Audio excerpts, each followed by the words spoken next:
السلام عليكم يا اخوان يا اخوات، من افخم العطور الشتوية الرجالية باسعار معتدلة، لا غالية ولا رخيصة. 10 عطور ان شاء الله تنال اعجابكم. رقم واحد من اصدارات 2023 من عطورات الايرس الجميلة، كارولينا هيريرا سي اتش مان باشن اور باسيو. يا اخي هالعطر جدا جميل، يعني من تشم على طول تحبه. لبان وخشب الأرز وسوسن اللي هو الآيرس وصندل تونكا وخشب العنبر، يعني كل هاي المكونات تتكون في عطر، يعني تخلق عطر جبار. لكن سي اتش دائما تكون يعني أدائها من متوسط لضعيف. كثر من الرش وإن شاء الله ينال إعجابك. رقم اثنين بعد من عطورات الآيرس الجميلة من برادا لوم انتنس. العطر يعني ما يحتاج أتكلم عنه، جدا جميل. رقم ثلاثة من العطورات السويتية الجميلة، ريبليكا جاز كلاب من ميسون مارجيلا. وايد حلو العطر. الحكمة شو تقول؟ كل قصير فتنة، وهذا أكبر فتنة. ديور سافاج إلكسير، صراحة عطر جدا جميل، فوحان، ثبات، الجمال، الريحة، صراحة ديور أبدعوا في هالعطر. رقم خمسة من إبداعات فالنتينو وإصدار 2022، فالنتينو أومو بورن إن روم كورال فانتسي. أنا هالعطر جدا جدا يعني أحبه، عطر جدا متوازن. كيف متوازن؟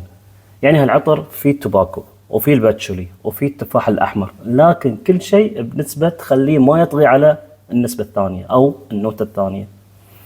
يعني في الهيل لكن ما تحس انها ريحته وايد هيل، في التوباكو ما تحس انه التوباكو مزعج ويضرب في الخشم، في التفاح الاحمر معطيه يعني جماليه مع البرغموت، ويعني كل شيء بلندد سو ويل.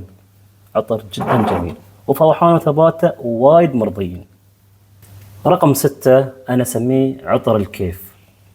عطر في منتهى الجمال، سلفاتور فيرغامو سيجنتشر.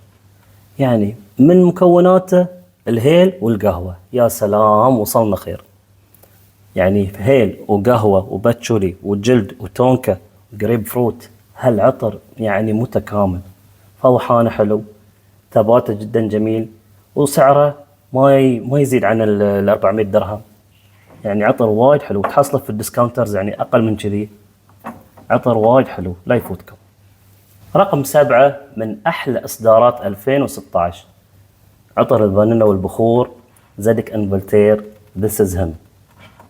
حتى لون الغرشة وشكل الغرشة جدا غريب، ورغم مكوناته البسيطة إلا أنه مسوي بلند جدا جميل شتوي حلو من الفانيلا والبخور والفلفل الأسود والجريب فروت والصندل. يا جماعة كل ما تعطر بهالعطر ويشمونه لازم أنسل عنه، وكل ما أحاول إني ألقاه هني في الإمارات يكون أوت أوف ستوك، والله اضطريت إني مرتين أطلبه من أمريكا أونلاين. جدا جميل هالعطر، لا تفوتونه، جدا جميل. رقم 8 من أحلى إصدارات 2023، هالعطر جدا جميل بالنسبة لي أنا، أحلى عطر من هالمجموعة اللي أنا ذكرتها من شوي، جيفنشي جنتلمان سوسايتي. يا الله من هالعطر، يعني يكفيك إن افتتاحيته على طول هيل ومرمية، بعدين يعني النرجس ونجيل الهند، وعندك في القاعدة الفانيلا والخشب الأرز والبالو سانتو. الصراحة عطر في غاية الجمال، وأحلى عطر من الجنتلمان جيفنشي بالنسبة لي أنا. هالعطر وايد حلو، لا تفوتونه. رقم 9 العطر اللي أثار الجدل، عطر من إصدار 21، ألا هو من قصة إمبريال فالي. هالعطر جدا جميل، وللناس اللي ما عجبهم هالعطر يعطونه فرصة ثانية ويستخدمونه صح. إذا ديمي بنفسها تكلمت عن هالعطر، العطر محتاج أجواء شتوية، جو بارد، مو في عز الصيف تش تطلع فيه تقول لا يخنق وما يخنق. العطر لازم تستخدمه صح. العطر من إصدار 21 فيه البرغموت وفيه الفلفل الوردي وفيه العود والعنبر الأبيض وكليل الجبل، وفيه الجلود والمسك ونجيل الهند. العطر والله جميل وفوحانه وثباته مجنون مجنون. للي ما جرب هالعطر يجربه. رقم 10 والأخير، العطر من إصدار 2015. وايد ذكرت هالعطر لأنه يستحق الذكر والاقتناء وإني أتكلم عنه. وايد ناس تعرفه والناس اللي ما تعرفه لازم تعرفه. سبايس بوم من فيكتور أند رولف من نسخة الإكستريم. يعني عطر شتوي بحت، فيه الفانيلا وفيه التباكو وفيه القرفة والكمون وفيه الزعفران. هالبلند يخلي الصراحة اللي يشمه يعشقه على طول. جربوا هالعطر اللي ما جربتوه وخبروني شو رايكم فيه.